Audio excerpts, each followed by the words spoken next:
pour les soleils, ascendant et lune en Capricorne.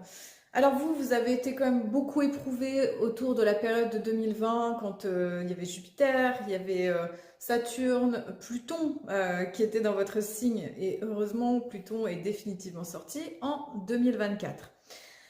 Actuellement, vous avez une opposition, en tout cas pour les deuxièmes décans et ensuite troisième décan, avec Jupiter en Cancer.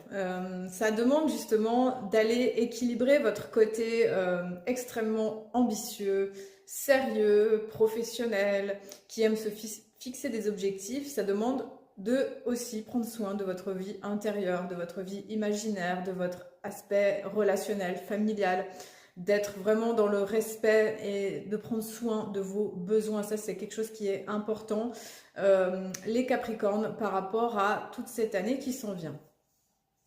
Nous avons ensuite alors Saturne et Neptune en quittant les poissons. Donc là, c'était une position qui était plutôt confortable pour vous parce qu'elle amenait aussi une dimension de faire le tri, d'élaguer les choses avec, on va dire, une forme de fluidité. Là, avec Saturne-Neptune en bélier, ça va amener une dimension de tension qui va amener comme des petits cailloux dans la chaussure, des petites, des fois des expériences, des petites épreuves pour vous challenger dans votre patience, dans le fait d'accepter ce qui est là et de lâcher et d'être dans une forme de résilience profonde.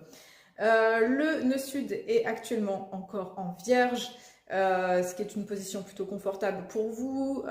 Nœud nord en Poisson, on est dans des énergies qui demandent de lâcher prise, de s'abandonner à la vie, d'accepter les circonstances et d'ouvrir quelque chose de nouveau par rapport à vos paramètres intérieurs. On aura ensuite Saturne-Neptune qui va demander aussi d'ajuster peut-être dans vos relations de famille, dans tout ce qui est en lien avec le foyer, l'habitat, d'améliorer cette dimension-là, peut-être d'améliorer vos relations familiales, de pouvoir dire des choses qui ont besoin d'être dites aussi. Et Jupiter en Cancer, effectivement, ça transite votre maison 7, donc l'aspect relationnel et des partenariats. Ça peut amener des surprises, ça peut amener des changements, en tout cas la possibilité d'évoluer. Et quand, mon chat merde, quand il y aura le passage en Lion, ça va vous demander de prendre votre place, d'oser agir et rayonner et surtout d'amener de la qualité, de ne pas vous épuiser au travail et de continuer d'avancer dans votre belle détermination. Allez, je vous embrasse les Capricornes.